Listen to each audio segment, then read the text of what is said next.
When the COVID-19 pandemic began last year, child abuse agencies feared the worst as kids were out of the public eye.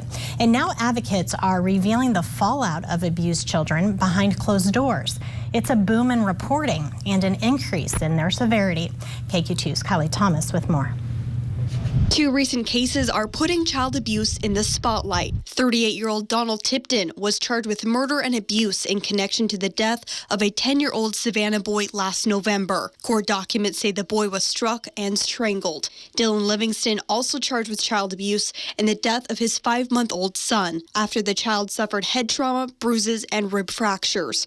Voices of Courage director says the fact that these severe cases keep happening is worrisome. It's just the worst thing to find out that a child has been hurt and then killed in that way. And they're on the rise. Yeah, we actually have seen an increase in those types of cases over the last probably 6 months or so. Agencies say the pandemic is easy to blame as financial and emotional stressors were heightened inside the home. I think that their frustrations maybe have been taken out in the wrong place. But the fallout of the pandemic, removing children from school and extracurriculars, cut reporting of physical and sexual abuse in half. When the pandemic started, we know there was a 50% drop in reporting of cases, and that makes sense because the people who normally report were not seeing kids because kids were home. Agencies say reports are back up and rising as kids return to the classroom and agencies can get back to teaching preventative measures. We have been working really hard to get into the school districts and to talk to kids about abuse and what abuse looks like and what it is and how to report.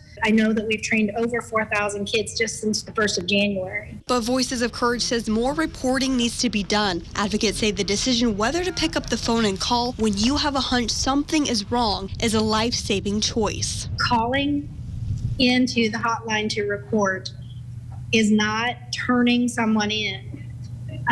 What that is asking for a service to be done, and the service is assistance. We as the neighbors, as the family members, as the community members have to step up and say, I'm going to make that call because it's the only way that we're going to get help to that child, that they can't know to come in and help if no one has told them that there's an issue. Reporting in St. Joseph, Kylie Thomas, KQ2 News. Kylie, thank you. Voices of Courage provides free prevention and awareness training to individuals, businesses, and schools. To report a case of child abuse, call the hotline number on your screen, 1-800-392-3738.